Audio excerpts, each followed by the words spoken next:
Yosu ABC, ang tanong naman niya ay pwede ba daw paliguan ang small breed dog kapag buntis para po sana paliguan nila siya bago manganak. Pwede po, buntis, nag-heat, bagong stud, isa stud pa lang at kung ano-ano.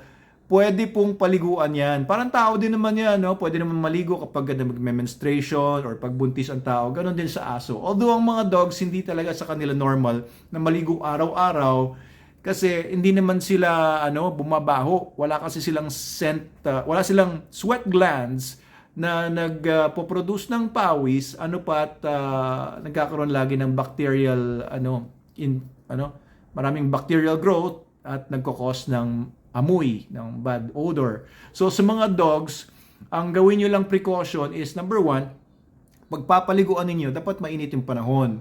'Di ba? Huwag giginawin kasi ang masama lang po sa kanila ay magkaroon sila ng hypothermia. Ibig sabihin ng hypo, mababa, thermia, init, mababa yung temperatura ng katawan. Hindi maganda 'yon kapag prolonged hypothermia or 'di ba, delikado yung sitwasyon ng aso. So, stressful 'yan, hypothermia.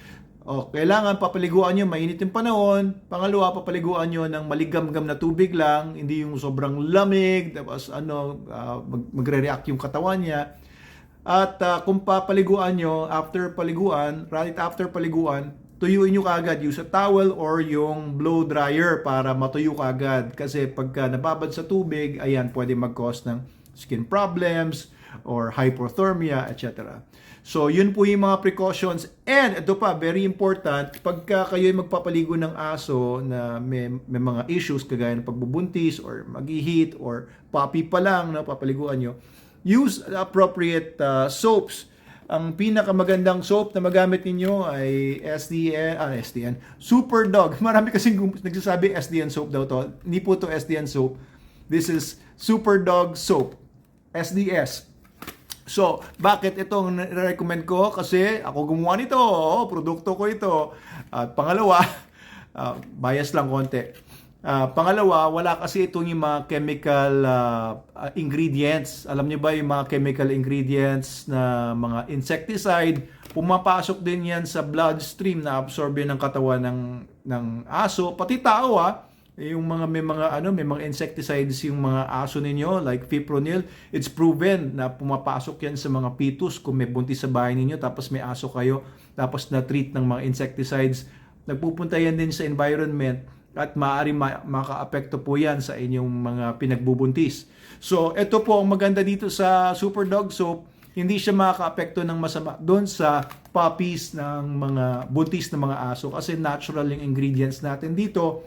And ingredients ito is just Madre de Cacao, neem extract, may tawas siya para doon sa mga rashes and also coconut oil, ayan, biosulfur. Tapos ito may dagdag lang to na activated carbon. So they're very safe kahit sa buntis, kahit sa mga puppies. Pero sa mga puppies, may additional pa tayo yung Super Dog Soap for young puppies. Available po sa Shopee, Lazada, sa TikTok natin, and sa dealers nationwide. So, ito po yung gamitin nyo. Huwag kayong gumamit ng ibang mga shampoos or sabon ng pang-aso na may mga chemical ingredients. Ito, maganda rin po ito. Super Dog Shampoo. Yan, bago nating product ito. Napakaganda. Ayun lang po ang ating mga tips para sa inyo. Yoshua ABC.